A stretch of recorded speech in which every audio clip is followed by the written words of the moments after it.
ఒక్కసారి కొమ్మూరి గోల్డ్ కి కాల్ చేయండి. తాకట్లో ఉన్న మీ బంగారాన్ని విడిపించి మార్కెట్ ప్రైస్ కి వాళ్ళు కొనుక్కుని మిగతా డబ్బులు మీకు ఇచ్చేస్తారు. రైట్, బ్రేకింగ్ న్యూస్ చూస్తున్నాం. మనం టీవీ స్క్రీన్ పై వైష్ణవి హత్య కేసులో బిగ్ ట్విస్ట్ చోటు చేసుకుంది. భర్త హరిబాబు చంపుతాడని ముందే తెలుసంటూ పోలీస్ రిమాండ్ రిపోర్ట్ లో తేలింది. ఇప్పటికే వైష్ణవికి రెండో ప్రెగ్నెన్సీగా తేల్చారు వైద్యులు. మొదట ప్రెగ్నెన్సీ వచ్చినప్పుడు హరిబాబే ఇంట్లో ఎవరికీ తెలియకుండా అబార్షన్ చేయించాడు. సో వైష్ణవి వద్దు అని చెప్పినా వినకుండా 10 రోజుల పాటు గొడవ పెట్టుకుని మరి కడుపులోని బిడ్డను నుసిమేశాడు భర్త హరిబాబు. తనకు పిల్లలు వద్దంటూ కూడా వైష్ణవితో గొడవ పెట్టుకున్నాడు భర్త. గతంలోనూ వైష్ణవిని చంపేందుకు హరిబాబు ప్లాన్స్ వేశాడు. మొదటిగా తనపై అనుమానం రాకుండా చంపాలని ప్లాన్ చేశాడు. సో వేసిన ప్లాన్స్ అన్నీ విఫలం అవడంతో తానే రంగంలోకి దిగి హత్య చేశాడంటూ పోలీసులు ఇప్పటికీ నిర్ధారించారు. సో వాస్తవానికి ఇప్పటికీ వైష్ణవి సమాధిపై తన అన్న పడుకొని దాదాపుగా 4 రోజుల నుంచి తన అరణ్య రోదన నిజంగా సోషల్ మీడియాలో ఆ విజువల్స్ చూస్తుంటే చాలా బాధేస్తుంది. తన తల్లి వైష్ణవిని చంపినా కానీ ఇటు ప్రభుత్వాలు ఎందుకు రియాక్ట్ అవ్వట్లేదు, రెస్పాండ్ అవ్వట్లేదు, కనీసం కేసును పట్టించుకోవట్లేదంటూ ఆ తల్లి ఆవేదన అంతా ఇంత కాదు. ఇటు ఇప్పటికే హరిబాబు వాళ్ళ అమ్మని, నాన్నని, 2 అన్నల్ని కూడా పోలీసులు అరెస్ట్ చేశారు. సో వాళ్ళ ఫోన్లు కూడా ఫారెన్సిక్ టీమ్ స్వాధీనం చేసుకుంది. ఇప్పటిదాకా హరిబాబు ఎవరైతే మాట్లాడాడు, ఆ చాట్స్, ఆ కాల్స్, ఆ కాన్వర్జేషన్స్ అన్ని ఇప్పుడు చాలా కీలకంగా మారబోతున్నాయి. ఎందుకంటే 1 కాదు 2 కాదు, ట్విస్టుల మీద ట్విస్టులు. ఆ రోజు వైష్ణవిని చంపేసి జగిత్యాల పిఎస్ దగ్గరికి వెళ్ళినప్పుడు భర్త హరిబాబు ఆడిన నాటకం ఏంటి? లేదు, కేవలం ఆ అమ్మాయి వీడియోలు చేయొద్దంటే అనవసరంగా ఇన్స్టాలో రీల్స్ పెడుతుంది, యూట్యూబ్లో వ్లాగులు చేస్తుంది, మా గొడవల్ని కూడా అందరికీ చెప్తుంది, మరి ఇలాంటి అమ్మాయిని చంపాలా కదా అని చెప్పి పోలీసులను కన్విన్స్ చేసే ప్రయత్నం చేశాడు. ఆ తర్వాత ఇటు అంత్యక్రియలకు వెళ్ళాలి, చంపింది వాడే చంపేసి వైష్ణవి అంత్యక్రియలకు నేను వెళ్ళాలని చెప్పి పోలీస్ స్టేషన్లో కపట నాటకం ఆడాడు. ఏ లాయరు దొరక్కపోవడంతో స్టేషన్ బెయిల్ ఇప్పించడం కోసం వాళ్ళ అమ్మ, వాళ్ళ నాన్న, ఇటు 2 అన్నలు, సో ఎంతైనా రక్త సంబంధం కదా, వాళ్ళు కూడా ఆగలేకపోయారు. సో వెంటనే స్టేషన్ బెయిల్ కోసం చాలా నాన్న రాద్ధాంతం చేశారు. స్టేషన్ లోపల భర్త, అమ్మ, నాన్న వీళ్ళంతా ఒక పక్కేమో సీతంపేటలో ఏదైతే వైష్ణవి వాళ్ళ సొంతూరులో విగత జీవిగా పడి ఉన్న వైష్ణవి దాదాపుగా 30 కత్తిపోట్లు ఆ బంప్ మీద. జస్ట్ ఇమాజిన్ ఆ అమ్మాయి పడ్డ బాధ ఒక్క నిమిషం ఆలోచించండి. సో ఇలాంటి సిచ్యువేషన్లో ఇక్కడ పోలీస్ స్టేషన్లో స్టేషన్ బెయిల్ కోసం ఆరాటపడుతున్నాడు. ఎందుకు? అంత్యక్రియలు చేయాలి, నేనే చంపాను, ఓకే ఫైన్, అయింది, చివరిసారిగా ఒకసారి చూడాలి కదా అని చెప్పి వీడు ఇక్కడ పోలీస్ స్టేషన్లో నాటకం. అండ్ వాళ్ళ అమ్మా నాన్న ఇటు అంత్యక్రియల ప్లేస్కి వెళ్ళాలా, లేదంటే కొడుకు ఇక్కడ ఉన్నాడు కాబట్టి కొడుకుని ఎలాగైనా సేవ్ చేయాలి అని పోలీస్ స్టేషన్కి రావాలా అని వాళ్ళు ఏం చేయాలో తెలియని సిచ్యువేషన్ వాళ్ళది. ఇలాంటి నేపథ్యంలో ఇప్పుడు పోలీసు రిమాండ్ రిపోర్ట్లో ఆల్రెడీ తనకి ప్రెగ్నెన్సీ వచ్చింది. సెకండ్ టైం ప్రెగ్నెన్సీ టైంలో మళ్ళీ వీళ్ళిద్దరు గొడవే. ఒకవేళ వద్దు అనుకుంటే 2nd మంత్ 3rd మంత్ తీసేయచ్చు, అబార్షన్ చేయించేసుకోవచ్చు. మాకు వద్దు అనుకున్నప్పుడు భార్యాభర్తల అంగీకారంతో అబార్షన్ చేయించేసుకోవచ్చు, దాంట్లో తప్పేం లేదు. లీగల్గా కూడా ఎలాంటి కాన్సిక్వెన్సెస్ ఉండవు. సమ్ హెల్త్ ఇష్యూ అని చూయించుకోవచ్చు. తల్లికి హెల్త్ ఇష్యూ ఉంది, సో బిడ్డ పుడితే తల్లికి ప్రాణహాని సంథింగ్ ఏదో చెప్పుకొని అది తూతూ మంత్రం కానిచ్చేయచ్చు. కానీ అక్కడ ఎక్స్టెండ్ చేసి 2nd మంత్లోనో 3rd మంత్లో చేయించాల్సిన అబార్షన్ని 5వ నెల వరకు ఎక్స్టెండ్ చేసి ఆ అమ్మాయిని ఎంతలా టార్చర్ పెట్టాడంటే అంతలా టార్చర్ పెట్టాడు. సో సరిగ్గా 2 నెలల క్రితం యూట్యూబర్ వైష్ణవి యూట్యూబ్ ఛానల్లో దాదాపుగా చాలా వ్లాగ్స్ ఉన్నాయి. సో ఇంట్లోంచి బయటకు వెళ్ళిపోవడం, ఆ తర్వాత ఫోన్ చేస్తే నీకెందుకు, నేను ఎక్కడుంటే నీకెందుకని వాడు అంత రూడ్గా మాట్లాడటం, పాపం ఈ పిచ్చి పిల్ల ఎక్కడున్నాడు ఏంటని చెప్పి ఈవిడ బాధపడటం.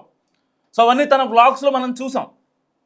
సో ఏ రోజు ఆ అమ్మాయి పిచ్చి రీల్స్ ఏం చేయలేదు. బేసిక్గా ఈవెన్ తను యూట్యూబ్ స్టార్ట్ చేసినప్పటి నుంచి, ఇన్స్టాగ్రామ్ స్టార్ట్ చేసినప్పటి నుంచి కూడా ఎలాంటి అంటే అర్ధనగ్నంగా కనిపించే వ్యవహారాలు కావచ్చు, అంటే బూతులతో మాట్లాడే బ్లాగ్స్ కావచ్చు, అలాంటివి ఏం లేవు. జస్ట్ ఒక ఫ్యామిలీ కాన్వర్జేషన్స్, భర్త ఈవిడ అంతే. వాళ్ళిద్దరే కనిపిస్తున్నారు అక్కడ దాంట్లో. సో దీంట్లో ఏం తప్పు వచ్చిందని వీడు మరి రీల్స్ వేద్దన్నాడు. నిజంగా ఆ అమ్మాయి ఒక యూట్యూబరు, ఆ అమ్మాయి కంటూ ఒక ఫేమ్ ఉంది. రేపొద్దున ఆ అమ్మాయి ఫేమ్ని యూజ్ చేసుకొని నేను ఏదైనా చేసుకోవచ్చు, మన లైఫ్ సెట్ చేసుకోవచ్చు అనే హోప్తోనే కదా వీడు పెళ్లి చేసుకుంది. ప్రేమించాలని నాటకం ఆడి ఇప్పుడు నానా రాద్ధాంతం చేస్తున్నాడు. ఒకటి కాదు, రెండు కాదు, దొరికిన చోటల్లా లీడ్స్ని అంటే చాలా అలవోకగా అప్పటికప్పుడు ప్లాన్స్ వేస్తూ ఇటు పోలీసులకి ఇటు పోస్ట్ మార్టం రిమాండ్ రిపోర్ట్ కావచ్చు, వాడిని టెస్ట్ చేసిన ఎవరైతే వైద్యులు ఉంటారో, జగిత్యాల ప్రభుత్వ ఆసుపత్రి వైద్యులు ఎవరైతే ఉంటారో వాళ్ళకు కూడా కపట నాటకాలు. నాకు వైష్ణవిని చూడాలనిపిస్తుంది అంటాడంట. ఒక పక్కేమో వాడికి టెస్టులు చేస్తున్నారు. రిమాండ్లో ఉండాలి కదా, రిమాండ్లో ఉండాలంటే ప్రభుత్వ ఆసుపత్రి తీసుకొచ్చి వాడికి కొన్ని టెస్టులు చేసి పంపిస్తారు. అది పోలీస్ ఫార్మాలిటీ. ఆ ఫార్మాలిటీలో భాగంగా టెస్టులు చేస్తుంటే లేదు నాకు వైష్ణవి గుర్తొచ్చేస్తుందని అని ముసలి కన్నీరు గారుస్తున్నాడు భర్త. సో ఇలాంటి వాళ్ళని ఏం చేయాలి? ఎన్కౌంటర్ చేయాలంటూ వైష్ణవి వాళ్ళ మమ్మీ 4 రోజుల నుంచి తను కనీసం మంచి నీరు కూడా ముట్టలేదు. ఆవిడ డీహైడ్రేషన్ వచ్చింది, ఆవిడకి కళ్ళు తిరిగి సొమ్మసిల్లి పడిపోయారు ఆవిడ అంత్యక్రియల్లో కూడా. యూట్యూబర్ వైష్ణవికి ఎవరు న్యాయం చేయాలి? Please comment. హరిబాబుని ఏం చేయాలో ప్లీజ్ కామెంట్ చేయండి దయచేసి. సో ఇలాంటి కాన్సిక్వెన్స్లో పోలీసుల రిమాండ్ రిపోర్ట్ ఇప్పుడు కీలకంగా మారనుంది. అండ్ దీంతో పాటుగా ఇప్పటికే అసలు మా మధ్య ఎలాంటి గొడవలు లేవని చెప్పి భర్త ఇటు పోలీసుల్ని ఇటు మీడియాని లేకపోతే ఎవరైతే వెల్విషర్స్ ఉంటారో వాళ్ళని, రిలేటివ్స్ దగ్గర బంధువులు ఎవరైతే ఉంటారో హరిబాబుకి, వాళ్ళని నమ్మించే ప్రయత్నం చేశాడు. దొంగ వెధవ వీడు, దొంగ వెధవ. మరి ఇలాంటి పని చేస్తా అనుకున్నప్పుడు ఆ అమ్మాయికి ఎందుకు మాయ మాటలు చెప్పాలి? నువ్వేమో ఊరు మొత్తం తిరిగిరా, నువ్వు ఆల్రెడీ నీకు ఉన్న ప్రత్యాపరాలు అన్నీ తెలుసు కదా. మీ అమ్మ నాన్న చెప్తున్నారు నీ గురించి, మా ఆవిడొక బక్వాస్ నా కొడుకుని. మరి అలాంటి హరిబాబుని ఈ వైష్ణవి ఎలా ప్రేమించింది? అసలు ఈ పిల్లకి బుద్ధి ఉండద్దా? ముందు పెళ్ళప్పుడు చెప్పింది వాళ్ళమ్మ వద్దు వద్దు వద్దు అని. వినిందా ఈ వైష్ణవి? ఈ పిచ్చి తల్లి వినిందా? ఇప్పుడు ఏమైంది? కట్ చేస్తే అనంత లోకాలకు వెళ్ళిపోయింది. వాళ్ళ తల్లి పడే అరణ్య రోజున ఎవరు? వాళ్ళ తమ్ముడు, వాళ్ళ సోదరుడు వైష్ణవి సమాధి మీదే కూర్చొని 4 రోజులుగా నిద్రాహారాలు లేవు. ఎండాకాలం పరిస్థితి చాలా దారుణంగా ఉంది. కనీసం మంచినీళ్లు తాగే సిచ్యువేషన్ కూడా లేదు వీళ్ళిద్దరికి. అంత దారుణంగా ఉంది. డైరెక్ట్గా అమ్మాయిని చంపడానికి ఇంత ముందు ప్లాన్స్ అంట. మళ్ళీ వీడికి ఎలా బతుకుతాము, ఆ అమ్మాయిని ఎలా చూసుకోవాలి, గొడవలు ఉంటే ఏమన్నా మార్చుకోవాలి, లేదంటే సంసారాన్ని ఎలా ముందు తీసుకెళ్లాలనే ఇది లేకుండా ఆ అమ్మాయిని వీడి చంపాలని ప్లాన్ చేశారంట. ఆ అమ్మాయి చనిపోతే ఎలాగైనా సరే నా మీదకి వస్తుంది కాబట్టి దీనికోసం ప్లాన్స్ అంట. ఫ్రెండ్స్తో బయటికి వెళ్ళి కొండగట్టు అలాంటి ప్లేసులకు వెళ్ళి కొన్ని దూరం ప్లేసులకు వెళ్ళి ఎలాగైనా చంపాలని చెప్పి నేను 15,000 ఇస్తా, 20,000 ఇస్తా అని చెప్పడం అంట. ఆ అమ్మాయి కోసం కాపలాలు పెట్టామంట ఇంటి దగ్గర. ఆ అమ్మాయి కోసం కాపలాలు పెట్టాడంట. ఒక భార్య కోసం కాపలా పెట్టి నువ్వు మగాడివేనా? నువ్వు భర్తవా? అసలు నీకెందుకు? మీ అమ్మకి కనుక మీ నాన్న కాపలా పెడితే నీ పరిస్థితి ఏంటి? మరి అలాంటి అమ్మాయి నిన్ను నమ్ముకొని వచ్చింది. ఆ అమ్మాయి నాకు నువ్వే కావాలని చెప్పి వచ్చింది. అలాంటి అమ్మాయి కోసం నువ్వు కాపలాలు పెడతావా? సిగ్గు అనిపించట్లేదా? ఇప్పుడు మళ్ళీ డాక్టర్ల ముందు నాకు వైష్ణవిని చూడాలనిపిస్తుంది, వైష్ణవితో మాట్లాడాలనిపిస్తుంది, నాకు వైష్ణవి కావాలి అని ఈ కపట నాటకాలు ఎందుకు? Just imagine. హరిబాబు లాంటి వ్యక్తులు సమాజంలో చాలామంది ఉన్నారు. ఒకళ్ళు కాదు, ఇద్దరు కాదు. మస్ట్గా కామెంట్ చేయండి మీరేమన్నా ఇలాంటి క్యారెక్టర్ని చూసుంటే. అమ్మాయికి ఆల్రెడీ తెలుసు నన్ను చంపేస్తాడని తెలుసు, కానీ ఆ పిచ్చి మహాతల్లి ఇంట్లో చెప్పలేకపోయింది వాళ్ళ అమ్మ నాన్నకి. వాళ్ళ అన్న చచ్చిపోతాడు వైష్ణవి అంటే. 4 రోజులుగా సమాధి మీదే కూర్చొని ఏడుస్తున్నాడు వైష్ణవి వాళ్ళ అన్న. పరిస్థితి ఏం బాగాలేదు వాళ్ళది. వాళ్ళ అమ్మ ఒకటే అడుగుతుంది, తెలంగాణ గవర్నమెంట్ని సజ్జనర్ గారిని అడుగుతుంది. సజ్జనర్ గారికి ఈ కేసు సంబంధం లేదు. వీసీ సజ్జనర్ గారిని ఎన్కౌంటర్ స్పెషలిస్ట్ అని చెప్పి అప్పట్లో ప్రియాంక రెడ్డి నిందితుల్ని ఎలాగైతే ఎన్కౌంటర్ చేశారో సజ్జనర్ గారు, సో అలాగే ఈ హరిబాబును కూడా ఎన్కౌంటర్ చేయండి అంటూ ఆవిడ వినతులు, ఆవిడ లేఖలు రాస్తుంది. ఇటు ప్రభుత్వానికి ఆవిడ డిమాండ్ చేస్తుంది, నాకు న్యాయం చేయండి, నా కడుపు కోతకి న్యాయం చేయండి అంటూ ఆ తల్లి పడే అరణ్య రోదన, ఆవేదన, ఆక్రందన ఎవరు పట్టించుకుంటారు?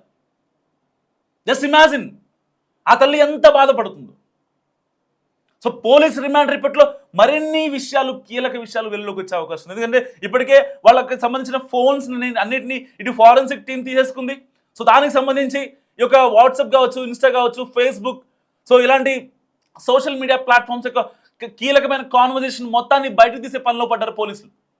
ఎందుకంటే వీడి నాటకాలు ఎక్కువైపోయాయి, మామూలు నాటకాలు కాదు.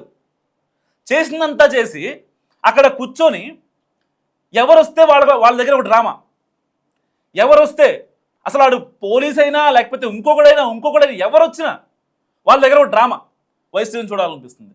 చంపిందే నువ్వు కదా, ఆ అమ్మాయిని వేధించిందే నువ్వు కదా, అమ్మాయి కాపులాలు పెట్టిందే నువ్వు కదా, అమ్మాయి గతంలో పడని బతుకు నీ దగ్గరకు వచ్చాక పడింది. ఎందుకు?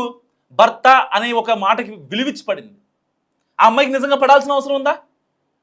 జస్ట్ ఆ అమ్మాయి ఏజ్ 20 years, 20 ఏళ్ళ అమ్మాయి తనకంటూ ఒక ఫేమ్ తెచ్చుకుంది. తను ఇండిపెండెంట్గా బతకగలదు. ఒకవేళ రేపొద్దున పిల్లలు పుట్టినా తను ఈజీగా సాక్కునే అవకాశం ఉంది. అసలు ఎందుకు వాళ్ళ అమ్మ నాన్న, వాళ్ళ అన్నయ్య బంగారంలా చూసుకుంటారు.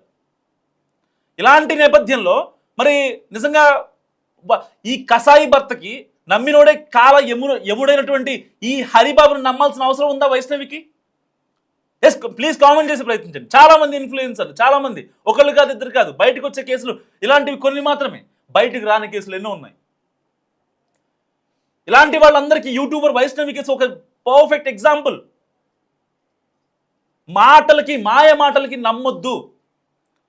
ఎప్పటికైనా ఎవరు ఉన్నా లేకపోయినా నోట్ మై పాయింట్, ఎవరున్నా లేకపోయినా మనం మన కోసం, మన ఫ్యామిలీ కోసం బతకాలి అనే ఒక భావన ఈ యూట్యూబర్ వైష్ణవికి వస్తే నిజంగా వాడికి విడాకులు ఇచ్చి బయటికి రాదా? లేదంటే ఒక చిన్న పంచాయతీ పెట్టి మాట్లాడించదా? కేవలం నమ్మింది, గుడ్డిగా నమ్మింది. ఇక్కడ గుడ్డిగా నమ్మడమే ఇవాళ వైష్ణవి చేసిన అతి పెద్ద తప్పు. తాను అంత బాధపడినా ఏ రోజు తన అమ్మ వాళ్ళకి కావచ్చు, లేకపోతే ఎవరితో మాట్లాడి మరి ఇట్లా చేస్తున్నాడు ఏంటి తనని చంపుతానని తెలిసి కూడా వైష్ణవి కనీసం వాళ్ళ అమ్మ వాళ్ళకి చెప్పలేదంటే జస్ట్ ఇమాజిన్ ఆ అమ్మాయి తన కసాయి భర్తని ఎంతగా నమ్మిందో.